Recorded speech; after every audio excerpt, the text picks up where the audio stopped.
Hi, I'm Mike doing business as JR, and I know I'm teasing you at times. You know, I tell you in the last video, next time I'm going to tell you about this.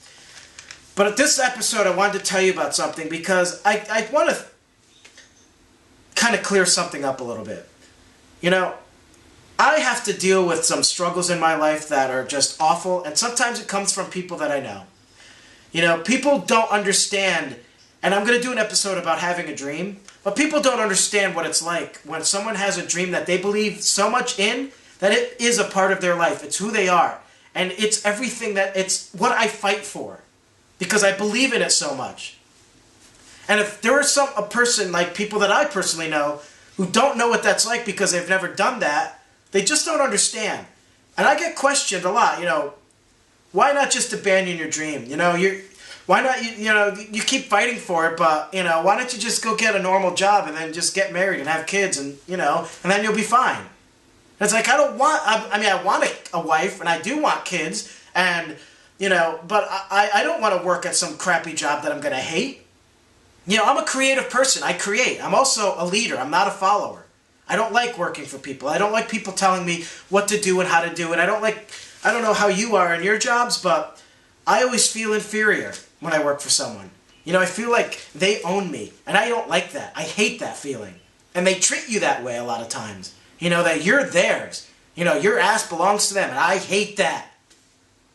I want to, you know, control my own destiny, control my own future. I want to work the hours I want to work. I want to set my own schedule. If one day I decide I don't want to work and just go to the beach, I want to be able to do that.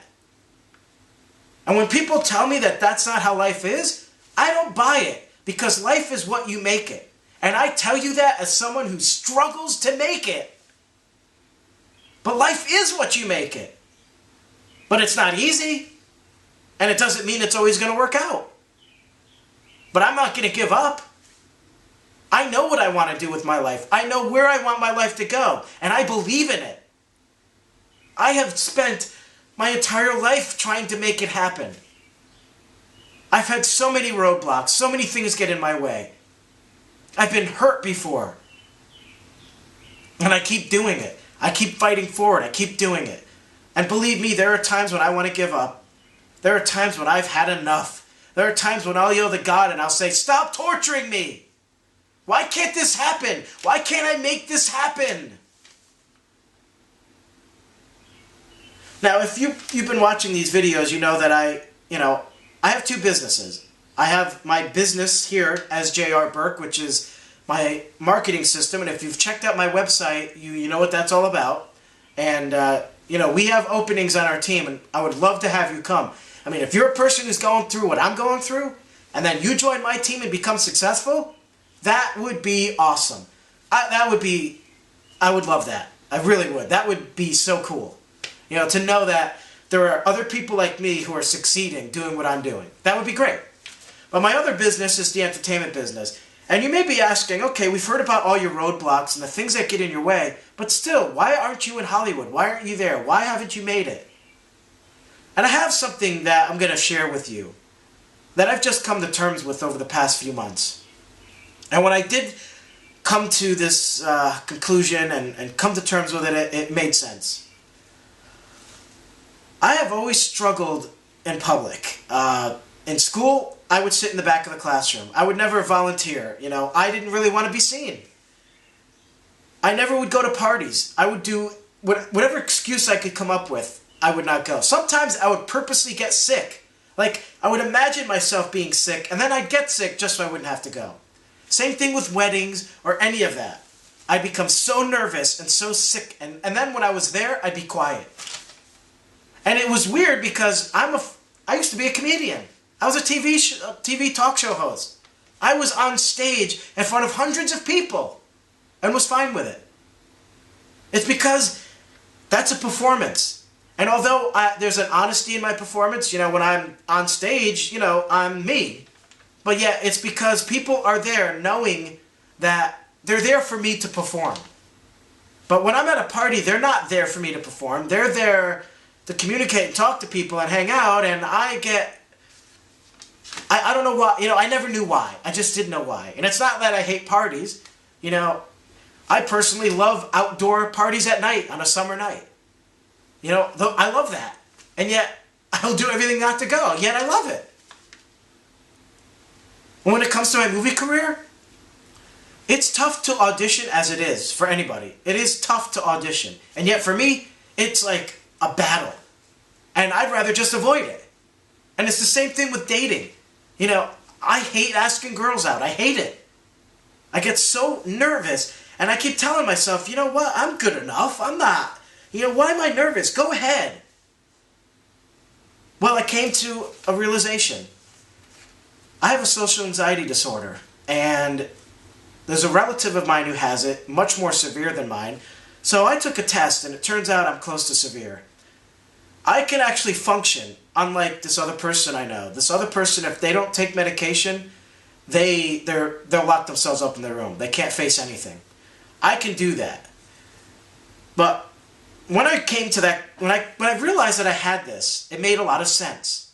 It made sense about everything. The party, the weddings, you know, even my film career. You know, I had times when I could have made something happen. You know, I could have taken a risk. But I had these fears that would come to me. And these fears were related to my social anxiety. And, for example, when I almost met with this Hollywood actress that I told you about, I got so nervous, I was almost like willing it to go away. I was like, oh, I'm not going to be good enough. I'm not.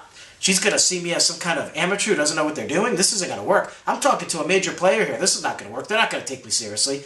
This will ruin my career. You know, they're going to see how bad I am. This is no good. You know, and that's why, you know, I struggle.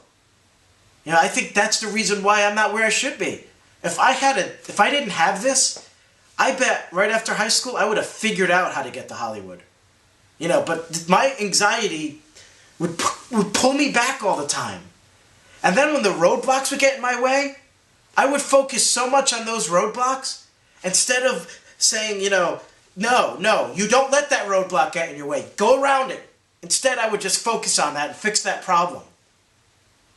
There's a lot of, like, for example, my house, I ended up having to build the heating and cooling system in the house myself in order to save money. It took me a long time to do it because I didn't know what I was doing. And it took a lot of money. That was a major roadblock. I could have just done something very simple, moved on, or had someone else do it, and moved on and not let that roadblock get in my way, but I let it get in my way. So that's what I wanted to tell you about, you know, for anybody who's following my story, and to show you, like, how, you know, it really does go along with roadblocks. It really does. You know, having the anxiety and the roadblocks and the things that get in the way, it really does. And it gets really hard when I have to explain to people, you know, for example, when I'm, you know, during the 9 months that I'm out of work, you know, people are wondering why I'm not going and getting a job. And I was looking and couldn't find anything, but the truth is I don't want to work for someone else. I just don't. And I believe so much in what I'm doing that the stuff that I'm doing to be self-employed, I believe I can make it work. And I keep believing in it. And I keep waiting. And I keep waiting until what I'm doing is bringing me enough money to completely support myself 100%. I just keep believing in it. And I just keep fighting for it.